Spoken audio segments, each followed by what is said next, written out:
এটা হলো মায়াপুরের ডে 2। তো আমরা তারপর ঘুম থেকে উঠে স্নান করে রেডি হয়ে বেরিয়ে পড়লাম মায়াপুরের আশেপাশে দর্শন করার জন্য। তো তাই একটা টোটো ঠিক করে নিয়েছি, কারণ অনেক জায়গায় যেতে হবে। প্রথমেই চলে গেলাম নিমাইয়ের মাসিবাড়িতে, আর নিমাইয়ের মাসিবাড়ি দর্শন করে তারপরে চলে গেলাম নিমাইয়ের জন্মস্থান। আর ওখান থেকে দেখি সেই নিমবৃক্ষ যেখানে নিমাই ছোটোবেলায় বসে খেলা করতো, আর এখানে না অনেকে মানসিক করে বাচ্চার জন্য। যাই হোক, তারপর ওখান থেকে আমরা চলে গেলাম ভক্ত চাঁদ কাজীর সমাধিতে।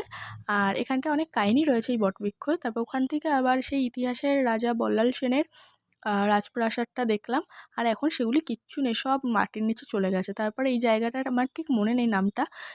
যাই হোক, এখানটায় এসে দেখি অনর পা ব্যথা করছে, তাই অনর আবার বসে রেস্ট নিচ্ছিল। ওখান থেকে আমরা তারপর আবার টোটো করে চলে গেলাম গোশালাতে। আর গোশালাতে গিয়ে আমি তো অনেক কিছু দেখে অবাক হয়ে গেছি। অনেকে অনেক কিছু নাকি দান করে, অনেক কিছুই শুনলাম। আর ভিতরে ঢুকে তো দেখি এত সুন্দর লাগছিল কি বলবো, এত গোমাতা দেখে। যাই হোক, ফুটপাত দেখার জন্য সাবস্ক্রাইব মাই চ্যানেল।